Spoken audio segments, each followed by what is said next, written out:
জেঠ মাহত বাঁহৰ গাজৰ সোৱাদেই সুকীয়া হয়। অতীজত বা ঠাই বিশেষে এতিয়াও অসমীয়া ভাত সাজত এক চিনাকি স্থান আছে বাঁহৰ গাজৰ ব্যঞ্জনৰ।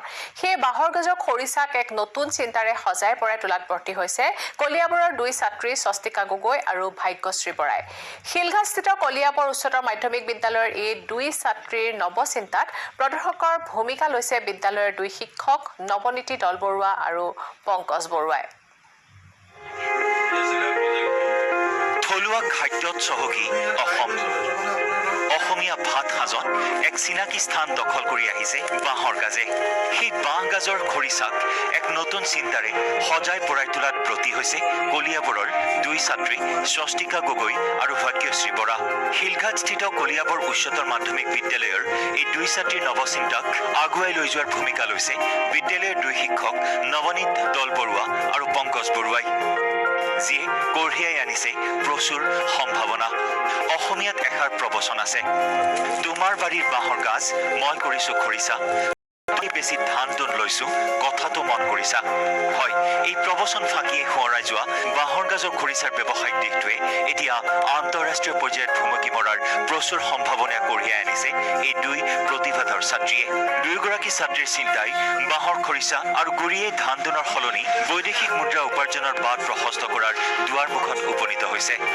আমেৰিকাত অনুষ্ঠিত হ'বলগীয়া international science and engineering fair চমুকৈ ISEF-ত অংশগ্ৰহণ কৰিবলৈ নিৰ্বাচিত হৈছে।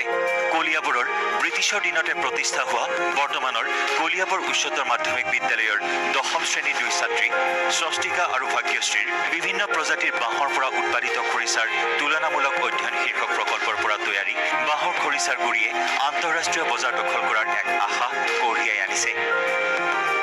তিনিবিধ বাঁহৰ পৰা এটা কম্পাৰেটিভ ষ্টাডি কৰিছিলোঁ, আৰু য'ত আমি কিছুমান কোনটো বাঁহ বেছিকৈ ভাল খাবলৈ আৰু কোনটো পাত্ৰ ভাল, কোনটো মাহ ভাল, আৰু লগতে আমি এটা ড্ৰাই পাউডাৰ বনাইছিলোঁ।